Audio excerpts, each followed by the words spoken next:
Laying down, I come up, and I'm about ready to pass out. I'm on some pills that cause that. Try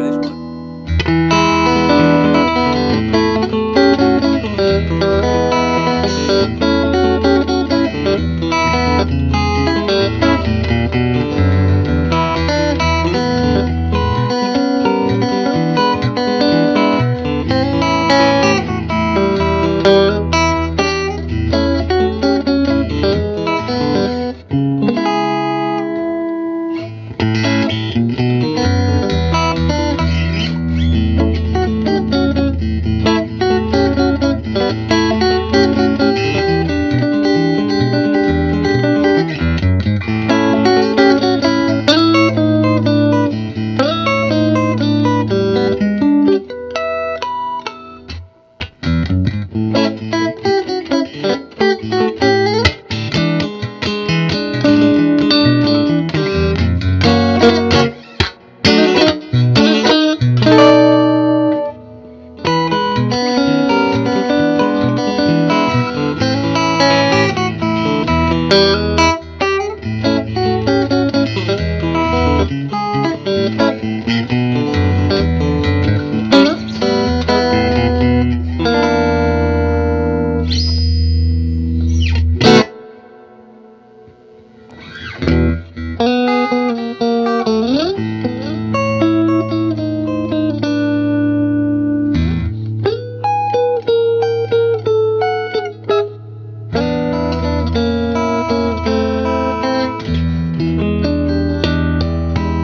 one. Okay, everybody. Well, welcome to Tom's Guitar Show. I'm Tom. They call me Guitar Tom because I'm often seen with a guitar, and they call me on the phone sometimes. And they say, "Hey, man, what's that show about anyway?" Well, I say, "Well, it's about an hour. It's about guitar players, guitar playing, all things guitaristic." So occasionally we have a number on the screen. We don't really take calls that much anymore. I But don't think we have a phone tonight. I'll have to tweet you. oh yeah, well, okay. Well, okay, forget it then. Just you go ahead and tweet me. And but anyway.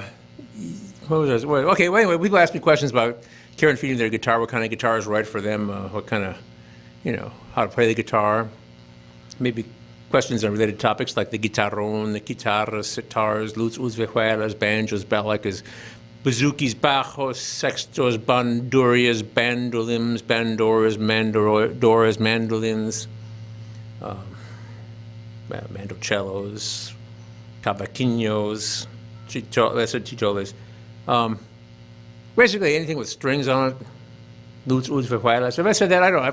I'm off my schedule here. But anyway, musical questions: pipe organs, piccolos, clarinets, clavinets, clavichords, harpsichords, harmoniums, and harmonicas, auto harps and pixie harps, Celtic harps, Jews harps.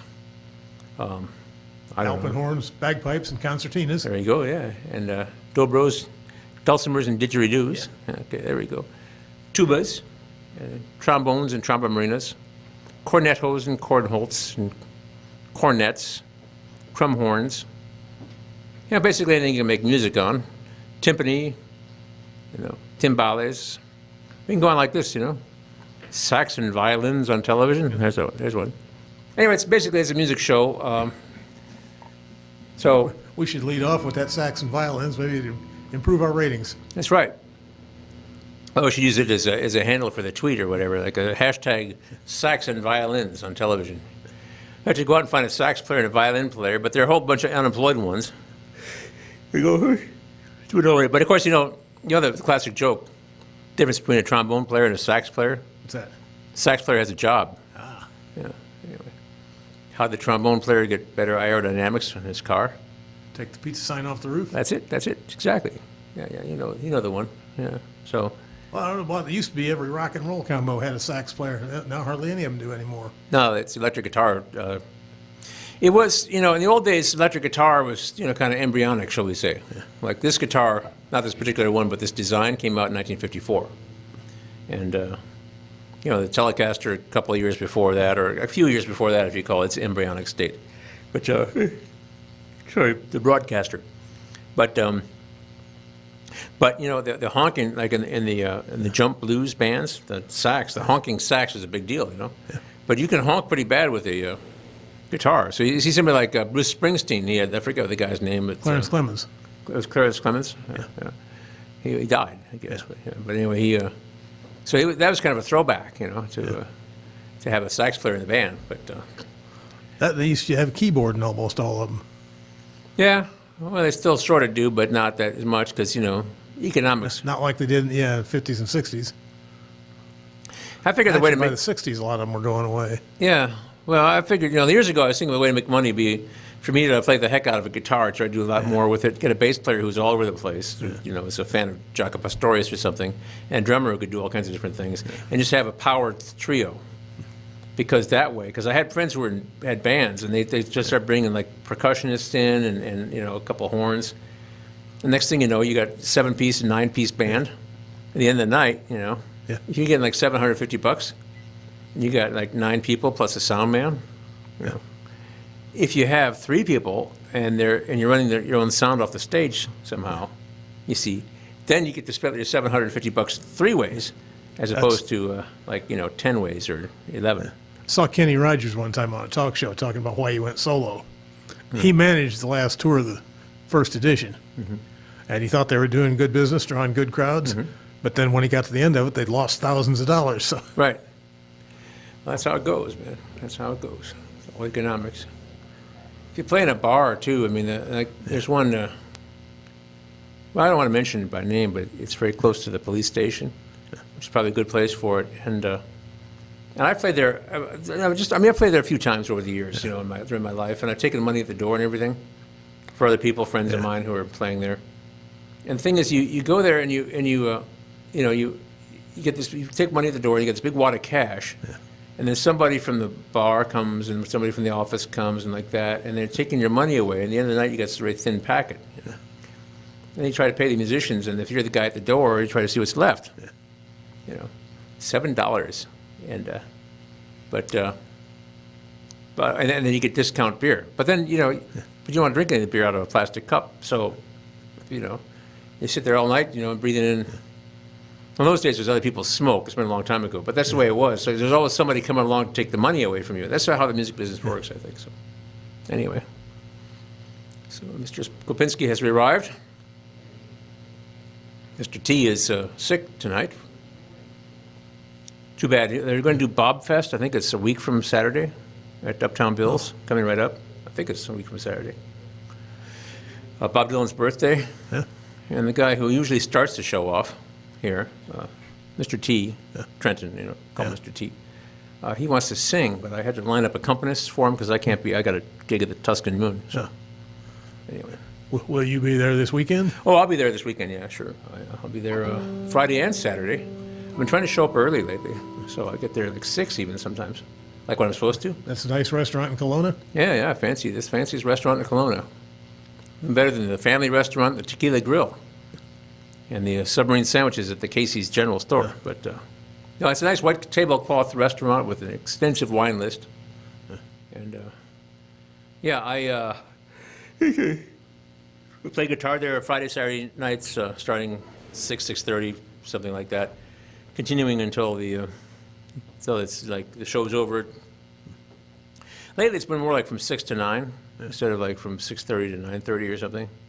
So, yeah. Anyway. But or 10. Getting old and getting to bed earlier. Well, I think it's just the weather and everything.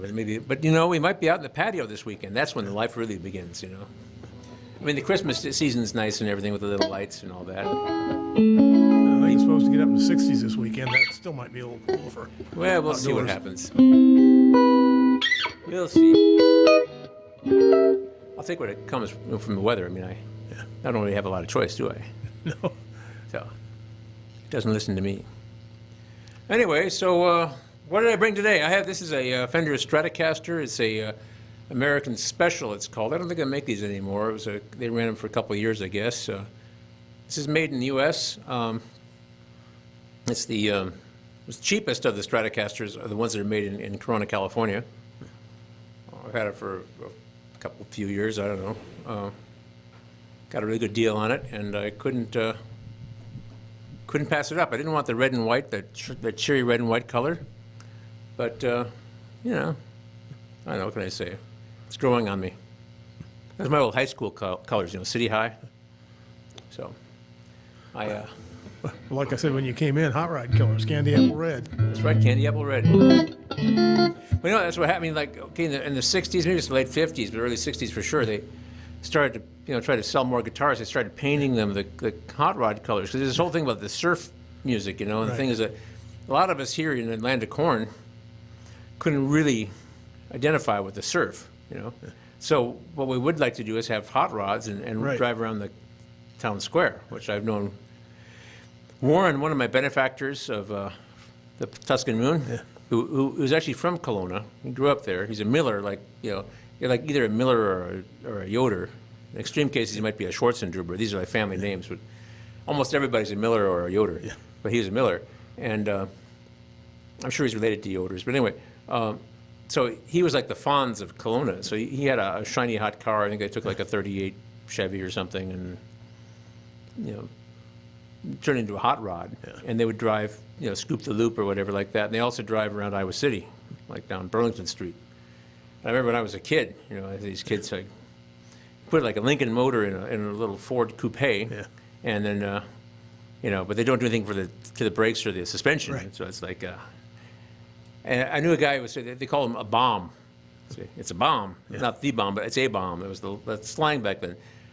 Those are the kids who made me afraid to cross the street, because I was like, you know, because I'm like 10 years younger, you know. So when they were greasers, I was a little kid, and when they were hippies, I was a kind of big kid, you know. Summer of Love, 1967, I was 10, you know. So Warren would have been 20, but anyway. So back in the old country, we used to cruise the Steak and Shakes. Steak and Shake? South Side Steak, North Side Steak, Main Street Steak, then Hunt's Drive-In out on the west side. So that was the loop. I see. There was one over in East Peoria, too, but we usually didn't go over there. Yeah, I don't blame you, man. Yeah.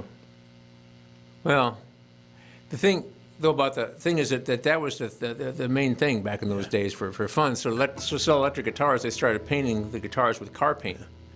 The shiny, you know, sparkly candy apple red and stuff. And that really got the ball rolling. So this one is it was a little bit, well, so not exactly sparkly. I have some more sparkly ones than this one, but anyway, Stratocaster. I also brought a PRS, Paul Reed Smith, also made in the U.S. Also the cheapest one, the Savela, the cheapest one of the U.S. made ones they have. They also make them in Korea, which is fine, but it's not the same thing. And then I'll have an old Gibson SG, which was also not exactly the cheapest, but one of the cheaper of the Gibson guitars. So I just thought I'd just fool around with these a little bit. So anyway, this is keep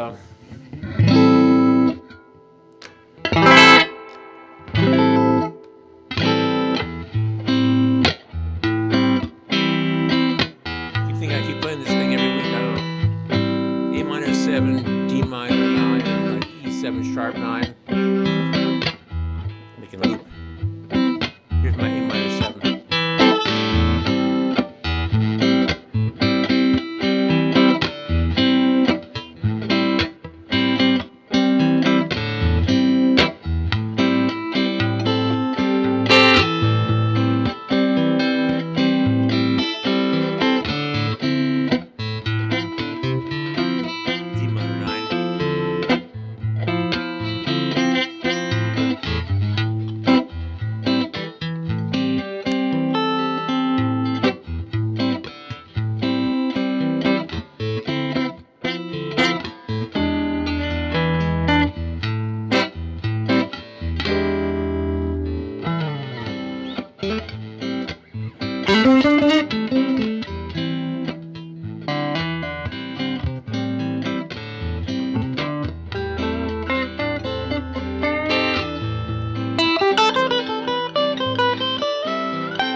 Anyway, yeah. We had a little more noise than I thought I was going to. I was packing up. I don't want to go through my. That's how boring it is for me. That I kept getting caught up in traffic today, and I'm trying to get across town. And I hadn't eaten anything all day. It was like 4 o'clock in the afternoon, and I didn't know what to do. So I said, I'll go to the Southern Hy-Vee, to the salad bar. I'll have a big salad. I'll take it home, and I'll eat it now. But by the time I got done with all that, and all the people who were just, too slow to turn, make me miss my light, and all the long, slow commutes and everything, my whole day was spent doing that because I had to go downtown earlier, and then there were people, crossing the street with earbuds in and looking at their phones. And you could be dead at any moment. If I were looking at my phone, you would be dead. But Your class about over for the summer now? yeah, it's over as of yesterday. That's my problem. See, I sat through the juries. That's when you have to listen to all the kids play. Can't remember if they said this week or next week, but finals week at the U here is upon us. Well, in a second now, but pay attention. My son's going to graduate here now. He's got 2 degrees. Yeah, 2 majors and 2 minors. So he's getting two bachelor's of science degree. Oh. And What sort of science? engineering and physics. So he'll be he'll be in pretty good shape if he wants to do nanobots or something like that, because that's kind of his thing. He likes robots and stuff, and engineering. Well, that's supposed to be the coming thing is robotics. That's right. And Say people should quit worrying about losing their job to Mexicans and start worrying about losing them to robots. that's right. And to Chinese, because the Chinese are going to lose their jobs to robots too. So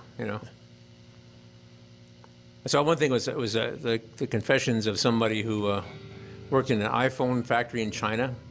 Their job was to put one screw in to the phone over and over and over again for 12 hours a day. Which sounds like a robot job. Yeah. But the other question is like what are they going to do with for a job when the robot, because the robot could probably do a really good job of that, and they could work 24 hours a day. And it would have to pay even $1 an hour like you do for the. No lunch breaks, no holidays. That's right. Well, I don't know if they get much in the way of a lunch break or a holiday, but they can't go back to farming rice or whatever, or wheat on the hillsides, because it's been flooded in order to make way for a big lake so they could have hydroelectric dams so they could have more electricity to make more robots and iPhones. So, So I mean, it's just, and then the other things like the Mexican jobs and everything like that, all the Latin American like low wage jobs. So, yeah. In the state of Washington, there was this robotic apple picker that they're working on. So because there are a lot of migrant laborers, and they say that's a rough job, man, out there all day picking stuff. I don't know how the apples are. Maybe it's better than being out in the hot sun in the south somewhere, but that's a hard job. Yeah. But Makes me wonder how soon the robot corn detasselers are going to hit the Midwest. that's right. Well, it shouldn't be long now, because that's a more limited time. You just have to hire a bunch of teenagers to go out and get sunburns, and Teenagers don't want those jobs anymore. That's all migrant labor now. It's all migrant labor now. Okay. Yeah. Well, what are those people going to do for a job? American teenagers think that's too much work for not enough money. Yeah. Well, that was all the rage when I was a kid. But, Yeah. Yeah. Yeah, that was everybody's job in the summertime was detasseling. Yeah, you make a bunch of money in a few weeks. Maybe. I got a niece and nephew that got, the corn company doesn't, DeKalb and Pfizer and all those people don't do that. They hire contractors. Right. Anyway, the contractor took the money and run. The kids complained to, can't remember who they were working for, who the Pioneer, DeKalb, one of those. Pioneer or somebody, but they said, not us. See the contractor. He hired you. You worked for him. Right. He skedaddled. Yep. Yeah, well, right. Well, He got the money and gone. well, that's why you make the big money. I'd make a political statement, but I'd Steal it from the people at work. yeah. That's your phone beeping, right? Not mine. Yeah. Oh, okay, good. 'Cause mine battery's not charging anymore, but or not much anyway. Well, anyway, this is a fun guitar. I like this guitar. But since I'm having so much fun with it, I almost have it in tune, so I think I'll switch over. So here we go.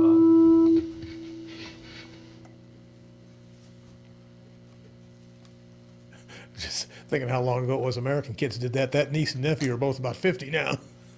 Really?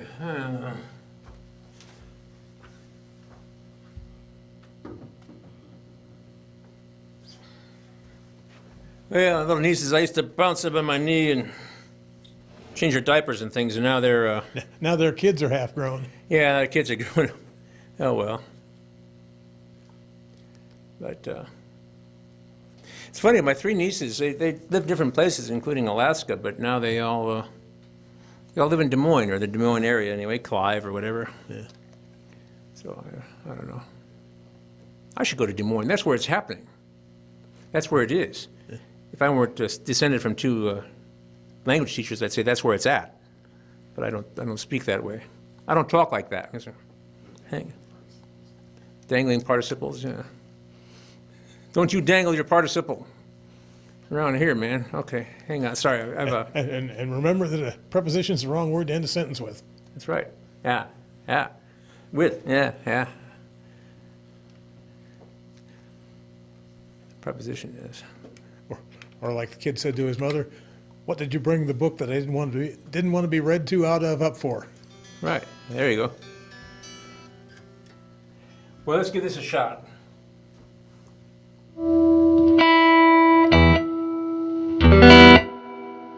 Wow. Okay, we're going to need. What kind of guitar is this? This is a PRS, as in Paul Reed Smith, which is the guy's name. If you have a name like Paul Smith, you have to put Reed in the middle of it. You know what I'm saying? Because, Paul Reed Smith, better known as a PRS.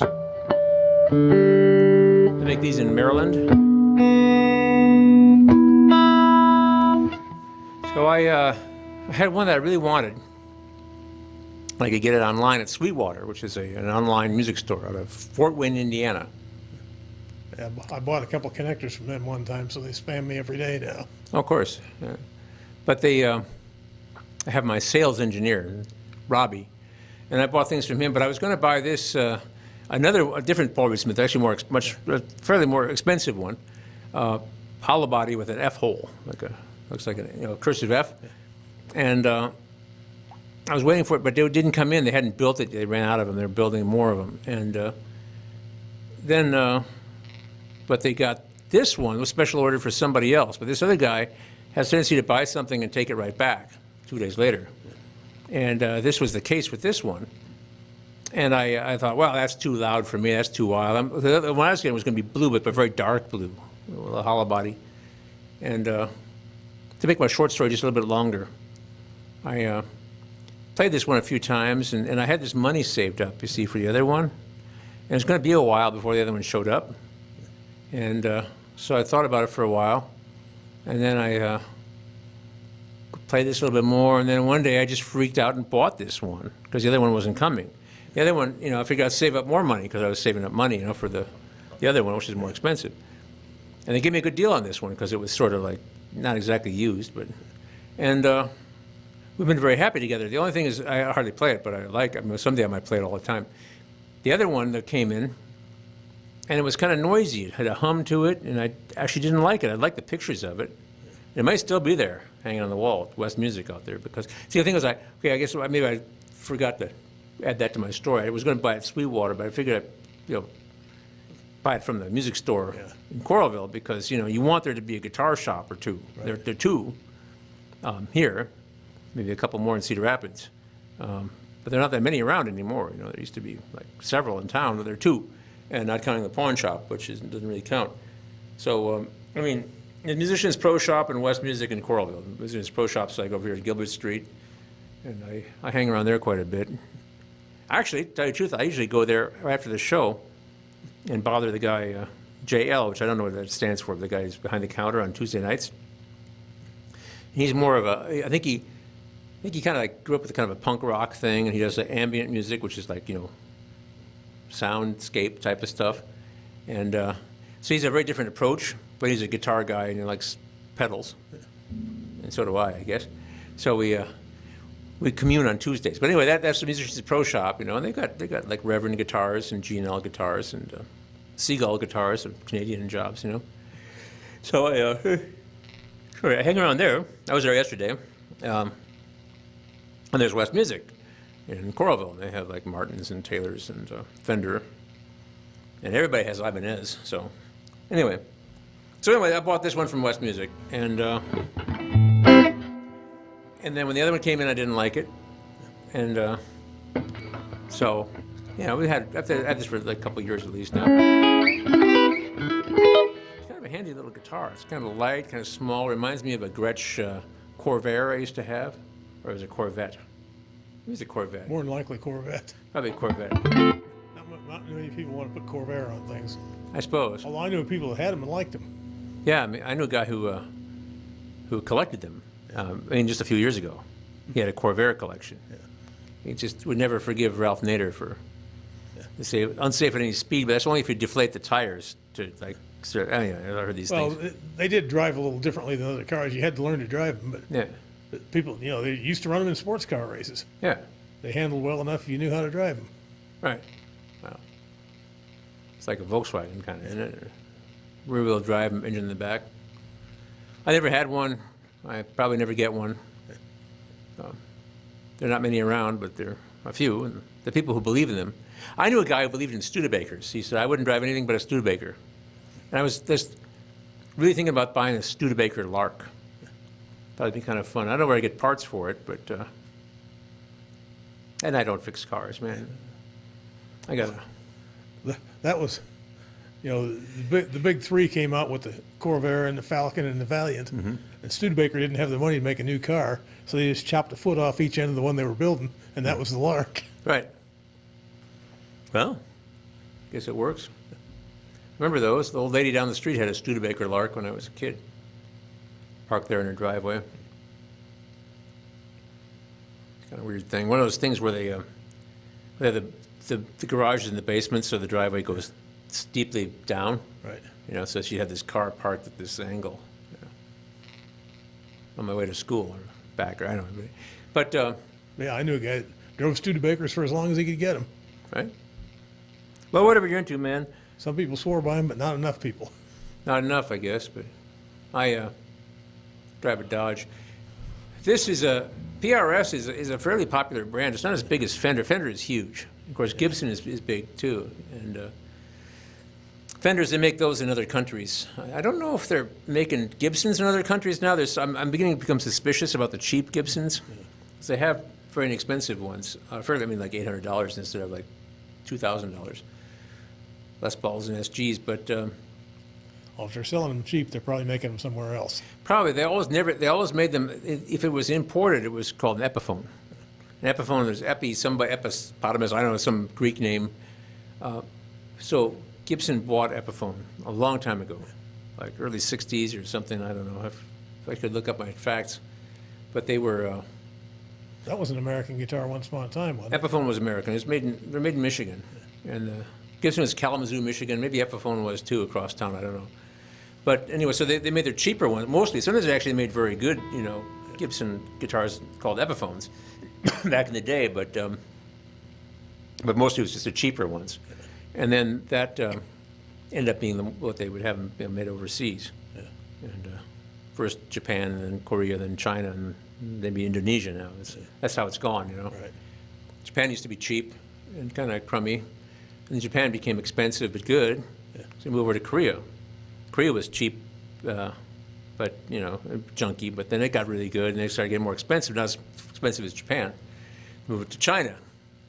And then the same thing happens there. Quality goes up, and so does the price. And then they end up making them over in Indonesia. Now, I don't know what's next. Vietnam is a growth place for things. I know that the Fox amps are made in Vietnam. It's an English company, but anyway. Lots of the sneaker companies get their shoes made there. Yeah. Well, whatever, people worked really cheap, I guess. I mean, you know, people are people wherever. You can you know, certainly get people to do a really good job building something kind of complicated like a guitar. You know, in Japan, you know, Korea, China, or Indonesia. But you know, after a while, the standard of living goes up, and they don't want to work for $1 an hour anymore. So, you know, I don't know. I'm not really a big fan of paying people $1 an hour, but I guess it's better than not getting any money at all. But I don't know. I don't know, man. I'm not in charge of the world. I do prefer to play American guitars, and then I have some Spanish guitars too, the classicals. I have 1, 2, 3, 4, 5, 6. Only 6 Spanish guitars. Let me see. Got those 2 Cordobas, right? Plus that other Cordoba. Okay. The Alhambra. That old one I got for cheap in a guitar shop, and my Taurus. I only have 6 Spanish guitars. Just thinking, you make a basketball shoe in Vietnam, that you should be able to sell pretty cheap and make a good profit. But then you write Michael Jordan on the side of it, you can charge $200 for it and make a really big profit. That's right. Well, Michael has to get paid too, right? I'm sure he runs through a lot of money. Anyway, PRS Vela. I think it sounds pretty good.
This is an E minor add 9. And this is a G major 7, but you wouldn't know it.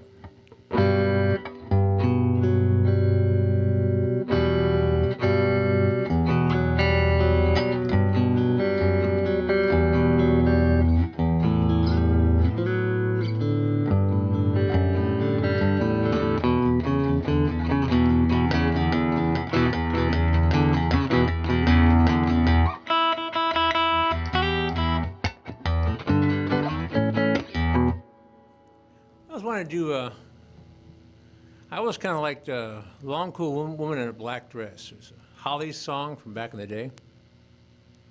And it was on a jukebox at WC's Spaghetti, Pizza and Spaghetti joint. It was in Iowa City on First Avenue where there's a Hy-Vee there. There used to be a junkyard and a WC's Spaghetti place. It was and as teenagers, we used to hang around there, and you could get the plate of spaghetti and garlic bread, all carbohydrates, of course, pretty cheap, you know.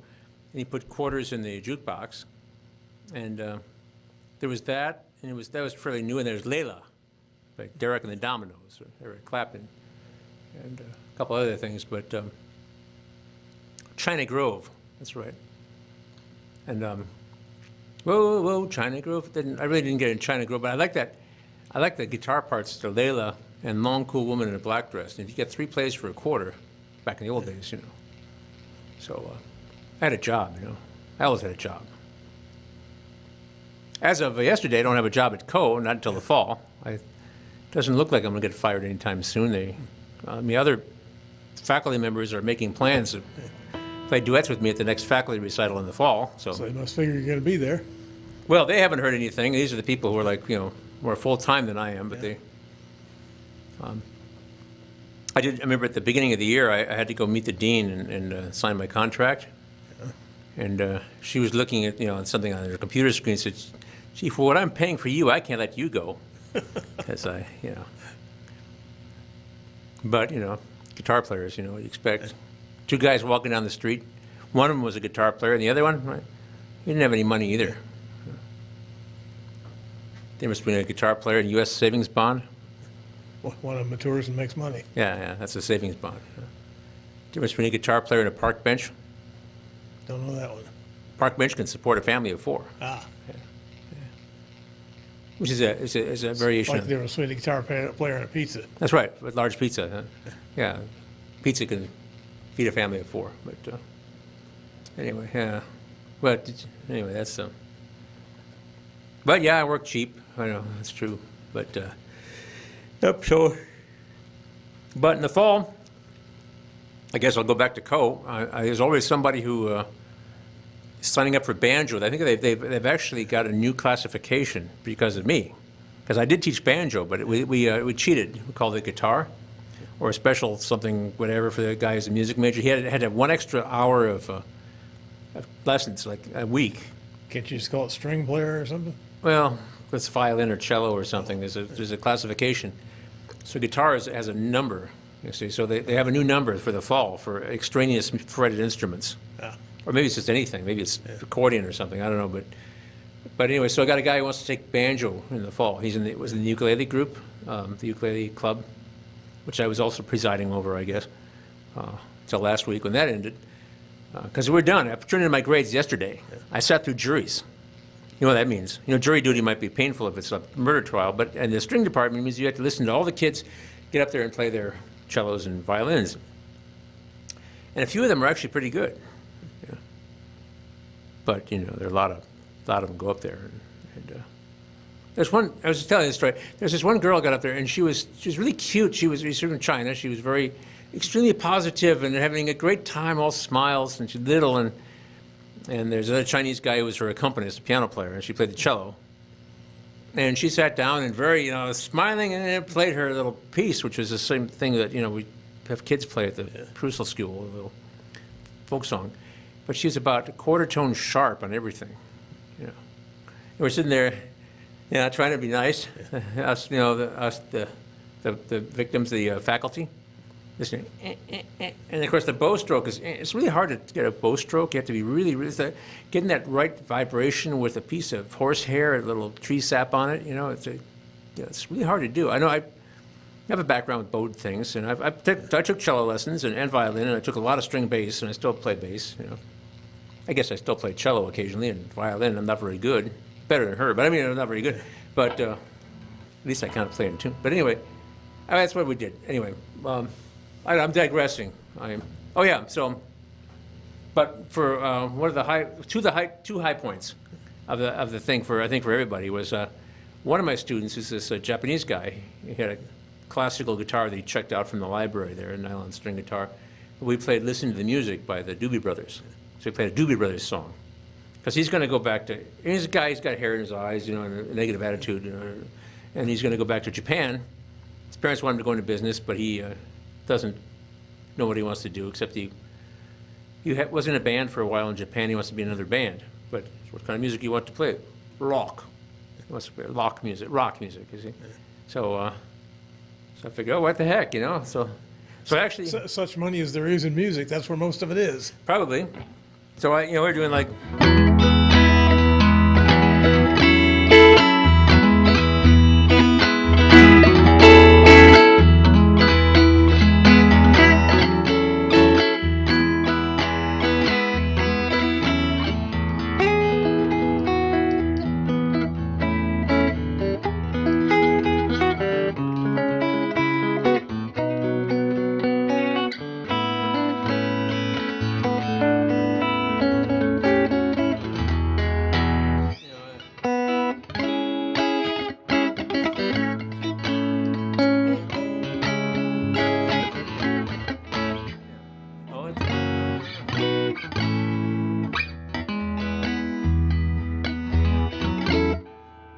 That. And the other one was that the guy who took the 2 hours with me, 1 hour of classical guitar and 1 of extraneous, as in mandolin and banjo. We did a Simple Gifts as a banjo duet. And sorry, I'm spending too much time goofing off and not enough time playing guitar. But anyway, so I just live to make the majority of my students and do really well. But also do it something that's not as boring and painful for the other people involved. For the people who have to listen to it. Yeah. Okay, so that's what you do. Is you sit there and you have to fill out a little sheet on every one of them and turn them in. All right.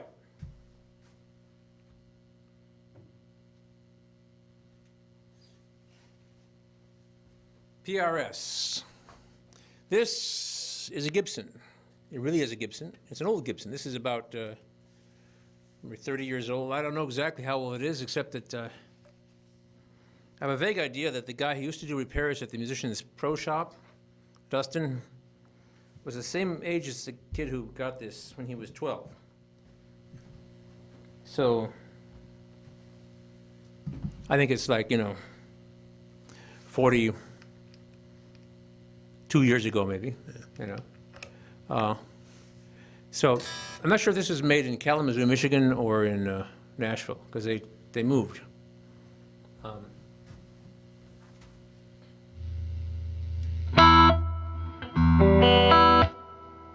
They've been in Nashville for quite a few years, but this is probably 30 years old. So, and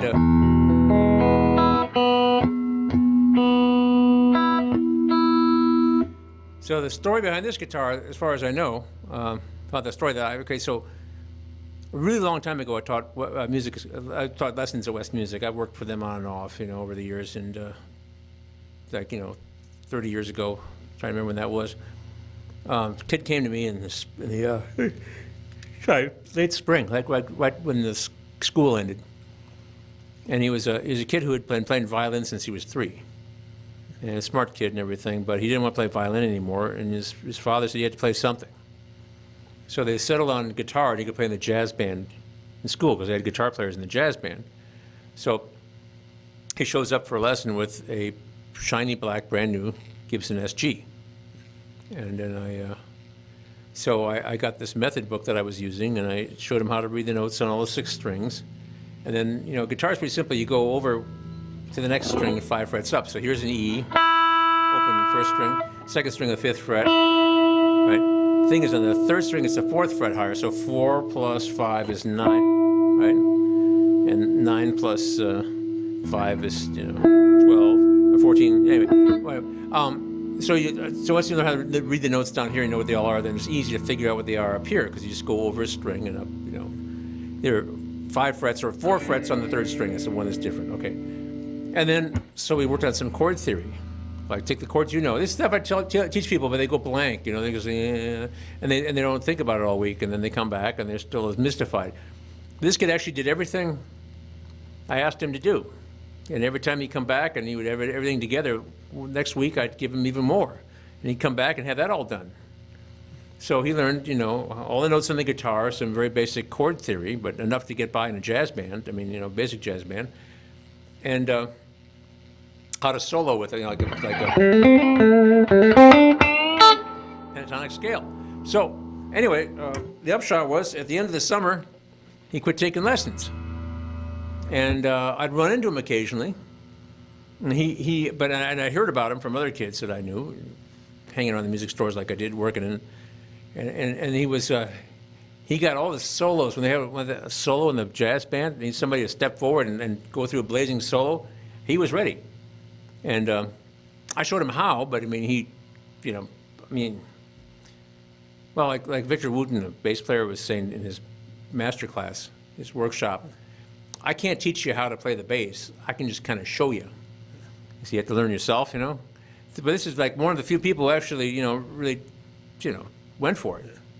So rather than just getting confused, I say, well, what do you mean by that? So, well, dominant sevenths. If it says 7, it's dominant 7, which is 7 notes above the root and flatted. Or is it 7 notes above the root? Yeah. You say, okay, what's 8 notes above C? G? And you can't slap them, No, it's another C. Oh. What do you mean? C, D, no, man, the alphabet, it's not the alphabet, it stops at G and we get it started at A again. Oh. And then next week you tell them the same thing. But this kid, you tell him, say, oh, okay, I get it.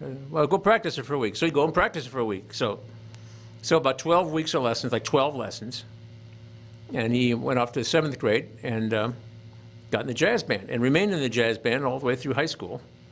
6 years of that. And he had his own band and stuff, some sort of fusion band or something, rock band, I don't know. And then I heard about it, never saw him. And I'd run into the street now and then, I'd see him, watch him kind of grow up a little bit, whatever. And then many years later, went to the Musician's Pro Shop, and there was actually what it was a Les Paul, and which I've had in the show a few times. I still have it. It was also about 30 years old. And I bought that Les Paul, and it fell over. And the headstock broke off of it, which is really common among Les Pauls. I do that all the time. Their heads come off. And so I was taking it to the shop, said, well, we can glue it back together. And they were doing that, so I went back there. And while I was there was this black, kind of cloudy looking and a little beat up, did go through somebody's teenage years, SG line on the counter there. The guy said, so, wow, where'd that come from? He said, is it for sale? Yeah, we just got it in. Yeah. And so I said, well, you better put that on my tab, too. So I took it home, and then I went back to get my Les Paul after it had been glued back together again, and I started comparing notes with the guy behind the counter. And he told me the story about the guy, this kid, when he got done with high school, played guitar all through high school, and then when he went off to college, they put the guitar in the closet and remained there for 20-some years. And the father was going through stuff and cleaning stuff out, and he sold it. And then we compared some notes, because I knew I recognized this from somewhere. And sure enough, it was the same guy, same last name as the kid who hyphenated last name. So anyway, that's a long way around. I really kind of like this SG, actually. It's kind of beat up.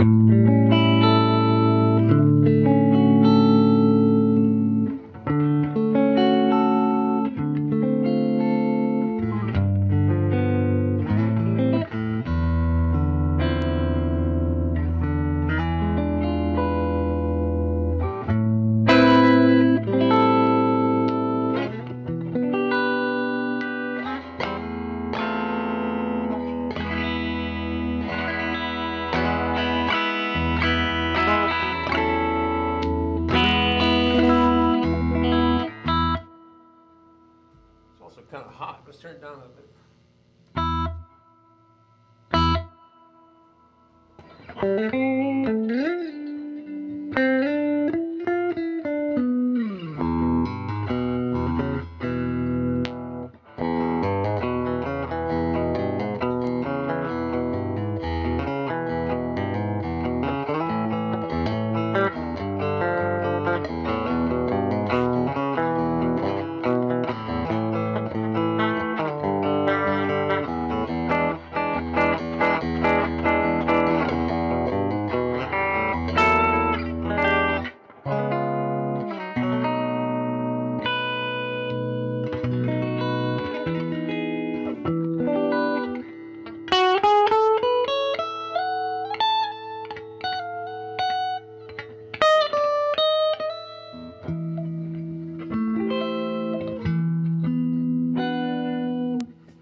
Yeah.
Thing about this SG is that the neck is. I mean, I have other guitars that have like the way the body is. You know, you have this really long neck. It seems it's the same scaling as anything else. Actually, a little shorter than a Fender, but it's because the body is the way it is.